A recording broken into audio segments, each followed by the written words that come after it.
السلام علیکم۔ ہم اردو کی کتاب کنول جو کہ 8ویں جماعت کی اردو کے گلدستہ کی ایک کتاب ہے، اس کا ایک سیکشن ہے جس میں شکوہ جواب شکوہ نظم علامہ اقبال کی انہوں نے لی تھی۔ تو شکوہ کی ویڈیو ہم بنا چکے ہیں، آج جواب شکوہ کی بنائیں گے۔ شروع کرتے ہیں۔ آپ کو تو پتہ ہی ہے، آپ کو مشکل الفاظ کے معنی اتارنے ہیں اپنے طور پر۔ جو لفظ مشکل لگے اس کے معنی لکھتے جائیے گا، اس کی تصویر کھینچ کے ٹیچر کو بھیجنی ہے، اور پھر اس کی جو پوری ہم پڑھ کے سنائیں گے تو اس کی ریڈنگ اور مفہوم بھی آپ کو ٹیچر کو آڈیو میں بھیجنا ہے۔ شروع کرتے ہیں۔ آئی آواز غم انگیز ہے افسانہ تیرا۔ تو یاد ہے نا کہ انہوں نے شکوہ کیا تھا اللہ تعالیٰ سے کہ ہم مسلمانوں پہ کیوں اتنا کرم نہیں ہے آج کل، اور دوسری قومیں کیوں جیت رہی ہیں، کیوں فتح پا رہی ہیں۔ مسلمان بس اس نے اللہ کا نام لے لیا، مسلمان پیدائشی ہو گیا، بس کافی ہے، اب تو اس کو دوسری ملکوں پہ دوسری قوموں پہ اس کو راج کرنا چاہیے۔ جبکہ حقیقت یہ نہیں ہے، انسان کو محنت کرنی پڑے گی دنیا میں کچھ بھی حاصل کرنے کے لیے۔ تو علامہ اقبال نے مسلمانوں کی اوپر طنز کرتے ہوئے شکوہ لکھی تھی کہ آج کل مسلمان ایسے ہیں۔ پھر اس طنز کا جواب یوں سمجھیے جیسے کہ اللہ تعالیٰ کی طرف سے، ظاہر ہے اللہ تعالیٰ تو نہیں دے رہے، لیکن ایک بہت واضح سی بات ہے، تم ایسے ہو تو تمہاری حرکتیں بھی تو ایسی ہیں، تو ان حرکتوں کی طرف نشاندہی کی ہے کہ تم لوگوں کی حرکتیں چونکہ صحیح نہیں ہیں، اس لیے تمہیں اللہ تعالیٰ کی طرف سے کوئی مدد نہیں آتی۔ یہ جواب ان کو شکوہ کا دیا، اور بظاہر ایسے جیسے کہ یہ اللہ کی طرف سے ان کو جواب آیا ہو۔ تو ایک انداز ہے بات کرنے کا۔ آئی آواز غم انگیز ہے افسانہ تیرا، اشک بیتاب سے لبریز ہے پیمانہ تیرا، آسماں گیر ہوا نعرہ مستانہ تیرا، کس قدر شوخ زباں ہے دل دیوانہ تیرا، شکر شکوے کو کیا حسن ادا سے تو نے، ہم سخن کر دیا بندوں کو خدا سے تو نے۔ تو شروع کرتے ہیں اس کا مطلب سمجھنا۔ آواز آئی یعنی شکوہ جب کر لیا۔ اچھا، یہ پوری بہت لمبی نظم ہے تو اس کو آپ پڑھیے گا ضرور، اس کا ایک سیکشن ہے جو یہاں لیا گیا ہے۔ تو آواز آئی، گویا خدا کی آواز سنی انہوں نے کہ غم انگیز ہے افسانہ تیرا، تمہارا افسانہ، تمہاری کہانی جو تم نے شکوہ میں سنائی ہے وہ غم انگیز ہے، بہت غم والی ہے، بہت افسوس ہوا سن کر۔ اشک بیتاب، اشک کہتے ہیں آنسو، اشک بیتاب وہ آنسو جو بس نکل ہی چاہتا ہے، نکلا ہی چاہتا ہے، بس بے اختیار نکلے جا رہا ہے۔ ایسا آنسو جو بے اختیار نکلے جائے، ایسے آنسوؤں سے لبریز ہے، لبریز کہتے ہیں وہ بھرا ہوا، پیمانہ کہتے ہیں پیالے کو۔ تو تمہارا جو پیالہ ہے، تم جس پیالے کو لے کر میرے سامنے آئے ہو، وہ تو بے اختیار نکلے ہوئے آنسوؤں سے بھرا ہوا ہے، یہ ہم دیکھ رہے ہیں۔ آسماں گیر ہوا نعرہ مستانہ تیرا، مستانہ ایک ایسا شخص ہے جس کو کہ پرواہ نہیں رہتی دنیا کی، وہ بے خود ہو جاتا ہے۔ نعرہ کہتے ہیں آواز جو بلند کرتے ہیں، تو تمہاری یہ جو تم نے آواز لگائی، صدا لگائی، یا اللہ ہم اتنے برے حال میں کیوں ہیں، یہ تمہارا نعرہ مستانہ آسماں گیر ہو گیا ہے، یعنی آسمان تک پہنچ گیا ہے۔ کسی چیز کے ساتھ گیر لگ جانا کا مطلب ہوتا ہے کہ کوئی چیز اس چیز سے مل جائے، اس سے لپٹ جائے، جیسے جہاں گیر پوری دنیا میں پھیلا ہوا، جیسے بغل گیر کسی سے گلے مل جانا، تو اسی طرح سے آسماں گیر یعنی آسمان تک پہنچ گیا۔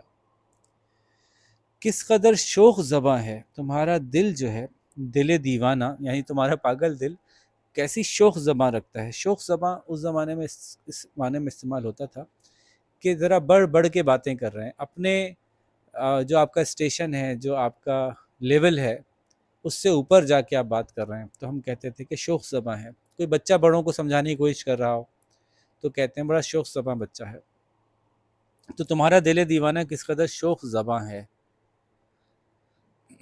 ٹھیک ہے۔ شکر شکوے کو کیا حسن ادا سے تو نے، تو جو تم نے شکوہ جس طرح سے تم نے کر رہے تھے، تمہارے حسن ادا یعنی بیان کرنے کی خوبصورتی ایسی تھی کہ وہ شکوے کے بجائے ایسا لگنے لگا کہ شکر ادا کرنے کی تک آ گئے، کیونکہ آپ نے پورا نہیں پڑھا نا، پورا پڑھیں گے تو آپ کو اس سے اندازہ ہوگا کہ بہت ساری جگہوں پہ اس میں ایسی بات ہوئی جیسے کہ شکر بھی ادا ہو رہا ہے۔ اور ہم سخن، ہم سخن کر کہتے ہیں جس سے بات کی جائے، ہم سخن کر دیا بندوں کو خدا سے، تو نے خدا سے بندوں کو بات کرنے کا موقع دیا تم نے اس طرح کا شکوہ کر کے، کہ جب تم نے شکوہ کیا تو گویا بندوں نے اپنے خدا سے بات کی۔ ہم سخن جس سے بات کی جائے، ہم تو مائل با کرم ہیں کوئی سائل ہی نہیں، راہ دکھلائیں کسے راہ روے منزل ہی نہیں۔ دیکھیے جس طرح میں پڑھ رہا ہوں ویسے ہی پڑھنا ہے، الفاظ کا تلفظ درست رکھیے گا۔ ہم تو مائل با کرم ہیں کوئی سائل ہی نہیں، راہ دکھلائیں کسے راہ روے منزل ہی نہیں۔ تربیت عام تو ہے جوہر قابل ہی نہیں، جس سے تعمیر ہو آدم کی یہ وہ گل ہی نہیں۔ گل کوئی قابل ہو تو ہم شان کئی دیتے ہیں، ڈھونڈنے والوں کو دنیا بھی نئی دیتے ہیں۔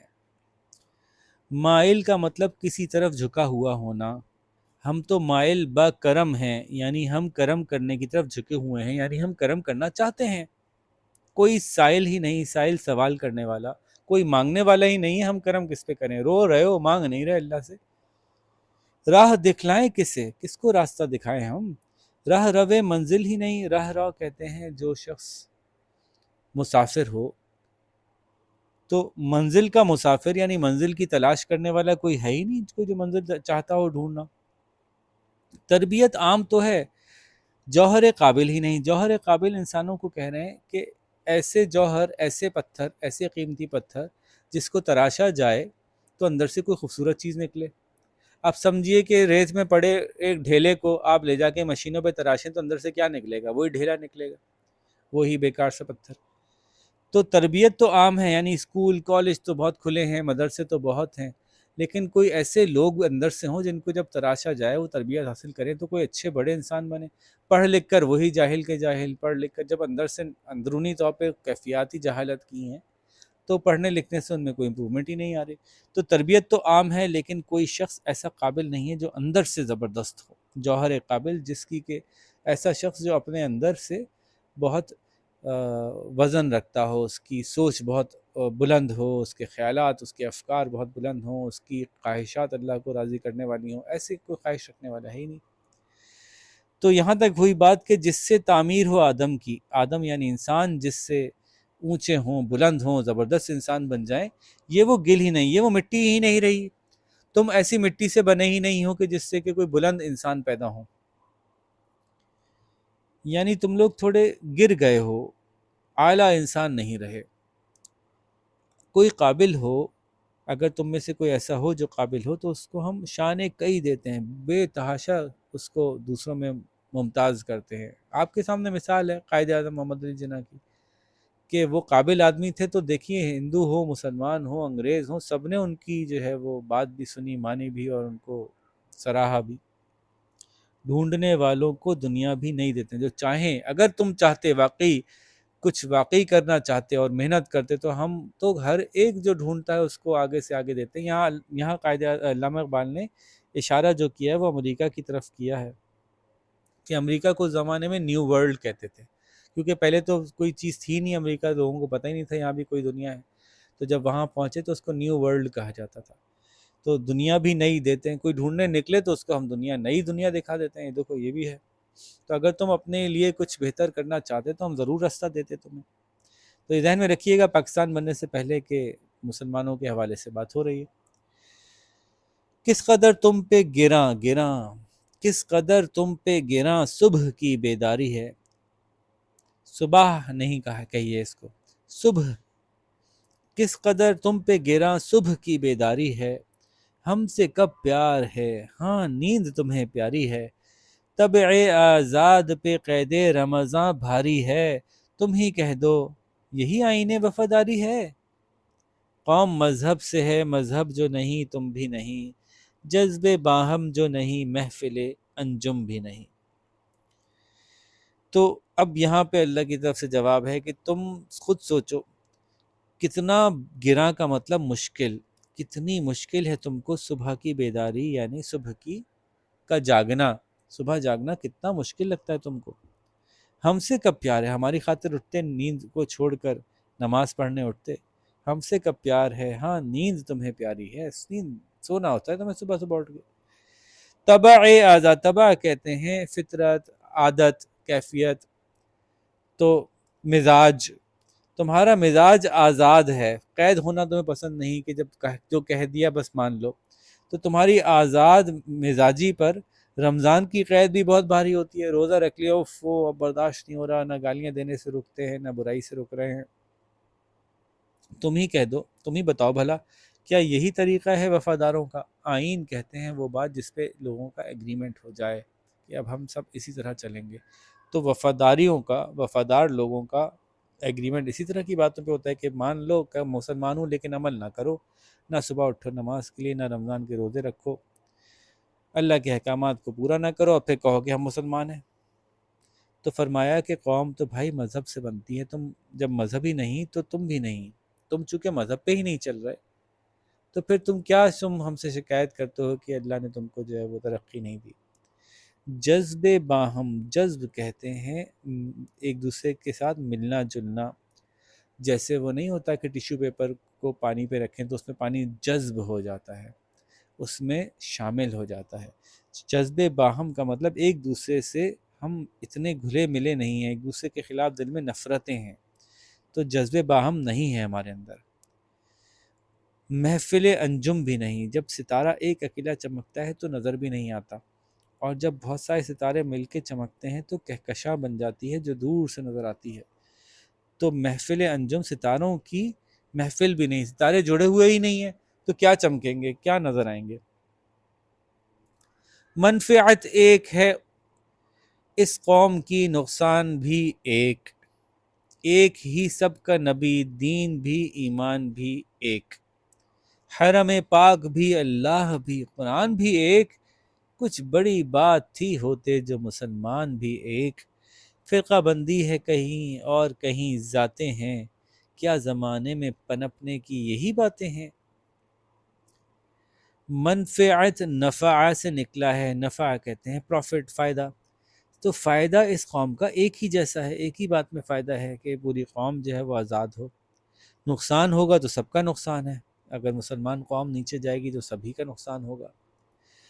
ایک ہی سب کا نبی صلی اللہ علیہ وآلہ وسلم، سب کا دین بھی ایک ہی، سب کا ایمان بھی ایک ہی باتوں پر ہے، سب کا حرم بھی ایک ہے، حرم پاک یعنی مکہ مکرمہ، اللہ بھی سب کا ایک ہے، قرآن بھی ایک ہے۔ جب سب کچھ ایک ہے تو کچھ بڑی بات تھی ہوتے جو مسلمان بھی ایک، اس میں کیا مشکل بات تھی کہ مسلمان بھی ایک ہو جاتے؟ تو یہ طنز ہے ایک طرح کا کہ جب سب کچھ ایک ہے تو مسلمان ایک کیوں نہیں ہے، لڑتے کیوں رہتے ہیں ایک دوسرے سے، ہر وقت مسلمانوں کی ایک دوسرے سے تکرار، لڑائی جھگڑا، اس میں کیا مشکل بات تھی؟ کچھ بڑی بات تھی؟ اس میں کیا مشکل بات تھی کہ جب سب کچھ ایک ہے تو مسلمان بھی ایک ہو جاتے؟ فرقہ بندی ہے کہیں اور کہیں ذاتیں ہیں، کتنے ہی فرقے مسلمانوں میں ہیں، دیکھیں ابھی پاکستان میں ہی دیکھ لیں کتنے فرقے ہیں، دیوبندی ہیں، بریلوی ہیں، سنی ہیں، شیعہ ہیں، ہم جو ہے وہ اہل حدیث ہیں، اور پتہ نہیں کتنے ہی ہمارے فرقے ہیں۔ یقیناً عمل کے اعتبار سے مسلک الگ الگ ہونے میں کوئی مسئلہ نہیں، کوئی پرابلم نہیں ہے، یہ فرقہ نہیں ہوگا، لیکن جب آپ یہ محسوس کرنے لگیں گے کہ صرف آپ ہی ٹھیک ہیں اور باقی سب بالکل غلط ہیں، صرف آپ ہی جنت میں جانے والے ہیں باقی سب جہنمی ہیں، تو اب یہ مسلک سے نکل گئی بات اور یہ فرقے میں تبدیل ہو گئی، تو یہ تو بالکل اچھی بات نہیں ہوئی، اللہ تعالیٰ کو تو نہیں پسند۔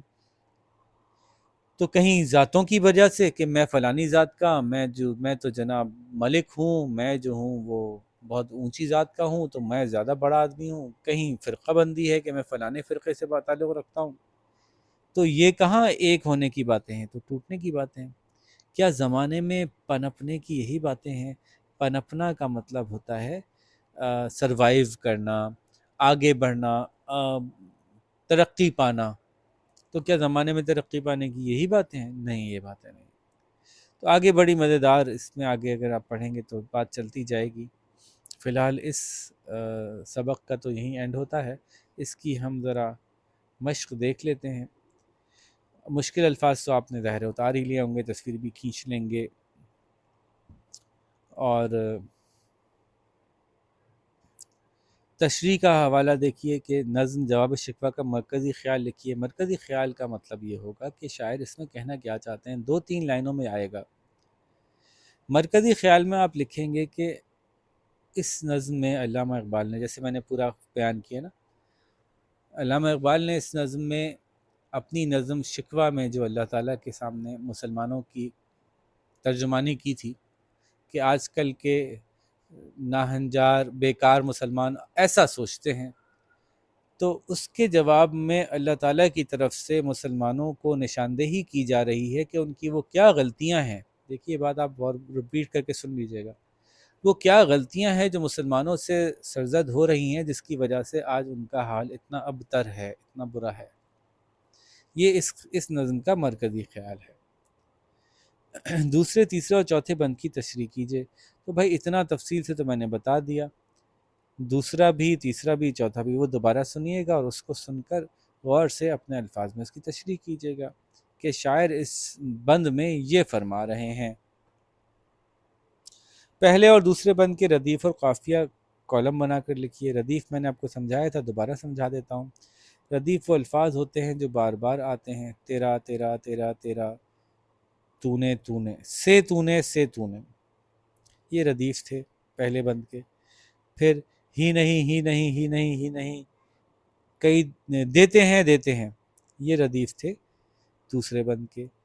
پھر افسانہ پیمانہ، جو ہم آواز ہوتے ہیں لیکن بالکل ایک جیسے نہیں ہوتے، افسانہ پیمانہ مستانہ دیوانہ، یہ قافیہ ہے۔ پھر ادا خدا، یہ قافیہ ہے۔ ادھر سائل منزل، تو یہ اس طرح سے قافیہ اور ردیف نکال کے ایک ٹیبل سا بنا کر، چارٹ بنا کر اس میں لکھیے۔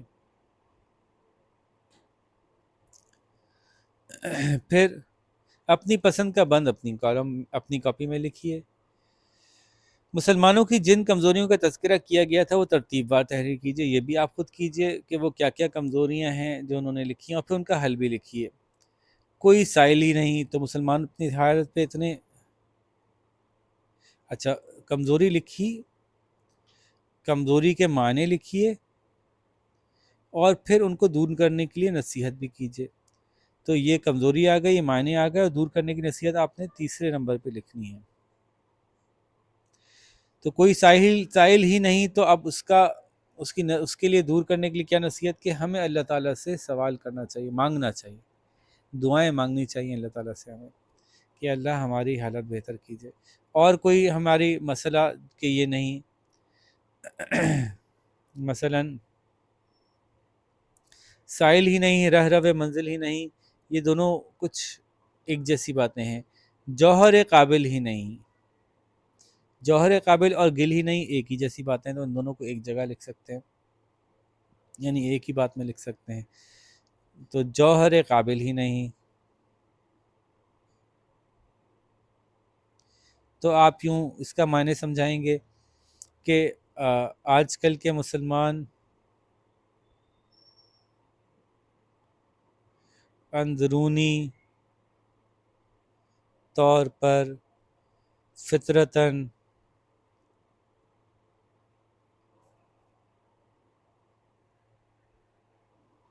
گر چکے ہیں، ان میں اعلیٰ انسانوں والے وصف نہیں رہے۔ تو اس کا طریقہ یہ ہے کہ ہمیں خود اپنے اندر وہ وصف پیدا کرنے کی کوشش کرنی چاہیے، جیسے سچ بولیں، حق کے ساتھ کھڑے ہونا سیکھیں، جھوٹ نہ بولیں، بڑوں کی عزت کریں، دین پر قائم ہوں، اللہ کے کہے لکھے ہوئے جو اللہ نے بھیجا ہے کلام، اس کو پڑھیں اور اس کو سمجھ کے جو کہہ دیا اللہ نے اس کے اوپر قائم ہو جائیں، تو ہم جوہر قابل ہو جائیں گے۔ ٹھیک ہے، اسی طرح سے اگر آپ کچھ اس میں والدین کی بھی اپنی مدد لینا چاہیں تو کوئی حرج نہیں۔ صبح بھاری ہے، نیند پیاری ہے، قید بھاری ہے رمضان کی، تو ان کو ملا کے ایک بات کر سکتے ہیں، اور اس کو ہم پھر کر سکتے ہیں کہ ہمیں چاہیے کہ اپنے آپ کو اللہ تعالیٰ کے دیے ہوئے احکامات کا پابند کریں۔ ٹھیک ہے بچوں، تو یہ بات ہو گئی۔ اسی طرح سے فرقہ بندی جوہر قابل ہی نہیں میں نے بتایا، اور اس کو آپ نے ایکسپلین کیا، پھر اس کو آپ نے بتایا کہ جوہر قابل بننے کے لیے اپنے اندر صلاحیتیں پیدا کرنی پڑیں گی۔ اس طرح سے آپ کہہ سکتے ہیں فرقہ بندی ایک مسئلہ ہے کہ ہم مختلف ذاتوں میں بٹ گئے ہیں، زبانوں میں بٹ گئے ہیں، تو اس کا حل کیا ہونا چاہیے آپ تجویز کیجیے گا۔ متضاد الفاظ میں غم کا خوشی ہے، عام کا خاص ہے، تعمیر کا تخریب ہے، بیداری کا صحیح جو بنے گا وہ خوابیدگی بنے گا، خوابیدگی۔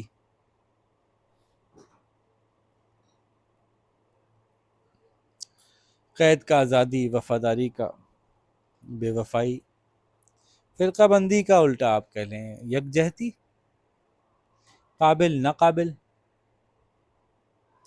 ٹھیک ہے جی۔ پھر ابلاغ، ذرائع ابلاغ اور ہم، اب دیکھیے کہ بعض الفاظ کو غلط ادا کرنے کا اتنا رواج عام ہو جاتا ہے کہ منہ پہ غلط ہی چڑھ جاتا ہے۔ جیسے ذرائع ابلاغ ہے یہ، لیکن جلدی میں ابلاغ نکل جاتا ہے، کیونکہ اکثر لوگ ابلاغ ہی کہتے ہیں تو منہ پہ ابلاغ ہی چڑھ جاتا ہے۔ خیر، ذرائع ابلاغ، ذرائع کہتے ہیں ذریعہ، اور ابلاغ کہتے ہیں بلاغت سے نکلا ہے، یعنی اپنی بات کو بیان کرنا، دور دور تک پہنچانا۔ تو یہ کہہ رہے ہیں میڈیا کو ہم ذرائع ابلاغ کہتے ہیں۔ اب میڈیا کے بہت سے ذریعے ہوتے ہیں، جیسے کہ ٹیلی ویژن بھی ایک میڈیا ہے، انٹرنیٹ بھی، جس کے ذریعے ہم اپنی بات دور تک پہنچا سکیں۔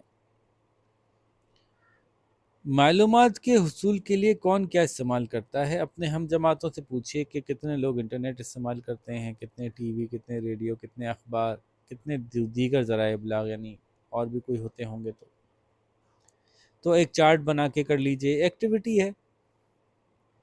پھر کچھ ذخیرہ الفاظ ہیں، تو اخبار سے متعلق کچھ باتیں ہیں جو ضروری آپ کو پتہ ہوں۔ پرانے زمانے میں اخبار بہت چلتا تھا، اب تو اخبار کا رواج بہت کم ہو گیا۔ تو اخبار کے اندر جو یہ مین ایک ہیڈنگ سی ہوتی تھی جس میں بتایا جاتا تھا کہ اخبار کا نام کیا ہے، یہ اس کی لوح کہلاتی تھی، لوح۔ پھر سب سے امپورٹنٹ خبر، سب سے امپورٹنٹ خبر وہ ہوتی تھی، سب سے بڑی لکھی ہوئی خبر کو کہتے تھے شہ سرخی۔ اس کے علاوہ جو موٹی موٹی خبریں لکھی ہوتی تھیں بڑے فونٹ میں، ان کو سرخی کہتے تھے۔ اب انہوں نے اخبار بھی ایسا چنا ہے جس میں بڑے مسائل ہیں، بہت سی ایسی باتیں ہیں جس پہ کافی لوگوں کو اختلافات ہیں۔ تو پھر جو تفصیلات اس خبر کی آتی تھیں، یہ جو ٹکڑوں ٹکڑوں میں اس طرح سے لکھی جاتی ہیں، ان کو کالم کہتے تھے، کالم میں لکھی جا رہی ہیں۔ کالم لکھنے والے کالم نویس بھی کہلاتے تھے، جو اپنے خیال سے باتیں کرتے تھے۔ کچھ نہ کچھ اشتہار بھی آتے تھے اخبار میں، ابھی بھی آتے ہیں، اخبار آج بھی آتا ہے، آپ ڈھونڈ کے لے کے پڑھ سکتے ہیں۔ تو یہ کچھ بنیادی الفاظ تھے جو اخبار سے متعلق تھے۔ تو اخبار سے متعلق مزید ذخیرہ الفاظ یہ ہیں، اور یہ بھی آپ اپنی کاپی میں لکھیے گا، پیچھے والے بھی لکھیے گا اور یہ بھی لکھیے گا، ان کے مطلب لکھیے گا۔ مطبع یعنی پریس، پرنٹنگ پریس جہاں سے اخبار چھپتا ہے۔ اخبار فروش، ہاکر جو اخبار گھر گھر ڈالتا ہے۔ صحافی وہ جو کہ خبریں اخبار میں لکھتا ہے۔ نامہ نگار وہ لوگ جو اپنے اپنے علاقوں سے اپنے اپنے علاقوں کی خبریں بھیجتے ہیں صحافیوں کو یا ڈائریکٹ اخبار کے ایڈیٹر کو۔ مدیر یعنی ایڈیٹر جو اخبار کے ذمہ دار ہوتے ہیں کہ کون سی خبر لی جائے گی، کون سی نہیں لی جائے گی، تو پورا اخبار کے تمام جو معاملات ہیں اس کے جو ذمہ دار ہیں، مینیجر ہیں، وہ مدیر یا ایڈیٹر ہیں۔ اخباری بیان کیا ہے یا پریس ریلیز کیا ہے؟ کہ کچھ لوگ جو ہیں وہ اپنی طرف سے اپنی کوئی بات تمام عوام میں پہنچانے کے لیے اخباروں کو دیتے تھے کہ جی ہماری طرف سے یہ بات چھاپی جائے۔ تو اخبار میں چھاپنے کے لیے کچھ لوگ اخباری بیان دیتے ہیں، پریس ریلیز دیتے ہیں۔ ضمیمہ وہ اخبار ہوتا ہے جو ایڈیشنلی الگ سے چھاپا جاتا ہے، خصوصی طور پر، مثلاً آج کا شام کا اخبار تو آیا لیکن ساتھ میں اس میں امتحانوں کے نتیجے کا ضمیمہ لگا ہوا تھا، تو ایکسٹرا پیج جو کسی اخبار میں شائع کیا جاتا ہے کچھ خاص خبر دینے کے لیے، کوئی خاص کسی خاص وجہ سے۔ اداریہ وہ ہے جو آج کل جو بھی چل رہا ہے اس کے بارے میں جو اخبار کا ایڈیٹر یا مینیجر ہے اس کی کیا رائے ہے، یا اخبار کے اہم جو لوگ ہیں ان کی کچھ خاص خبروں کے بارے میں اپنی ذاتی کیا رائے ہے۔ یہ وہ خبر نہیں ہوتی بلکہ یہ ان کی اپنی ذاتی رائے ہوتی ہے۔ تو کچھ سرگرمیاں دے دیں، اگر ٹیچر آپ سے کہیں تو یہ سرگرمیاں بھی آپ لوگ پرفارم کیجیے گا، اور پھر اخبار کے کسی مدیر کے نام ایک خط لکھیے گا جس میں امتحانات میں نقل کے جو رجحان بڑھ گیا ہے اس کے اوپر توجہ دلائیے گا کہ کتنا خراب اس کے اثرات ہیں، کتنے مسائل ہوں گے اگر ایسی نقل بڑھنے دی جائے گی۔ اور آج کل تو آپ کو پتہ ہے نا کہ بعض اوقات بعض جگہوں پہ نقل اس حد تک بڑھ گئی ہے کہ نقل کرانے والے بھی ساتھ شامل ہو گئے ہیں، ادارے بھی ساتھ میں شامل ہو گئے ہیں، اور کچھ پیسے لے کر جو ہے وہ لوگوں کو کتابیں دے دی جاتی ہیں، موبائل فون دے دیا جاتا ہے۔ تو یہ بڑا خطرناک رواج ہے، اس سے ہماری نسل آنے والی جو ہے پوری تباہ ہوگی۔ تو اس بارے میں جو ہے وہ کچھ ایک پیراگراف کا خط بنا کر جو ہے وہ اخبار کے مدیر کے نام لکھیے کہ آپ اس بارے میں بات کہیے یا میرا خط چھاپ دیجیے۔ ٹھیک ہے جناب، تو یہاں پہ آپ کا کام ختم ہوا، یہ کام مکمل کر کے شاباش، جلد از جلد اگلے لیسن پہ آئیے، تب تک ہم اگلے لیسن تیار کرتے ہیں۔ اپنا خیال رکھیے گا، اللہ حافظ۔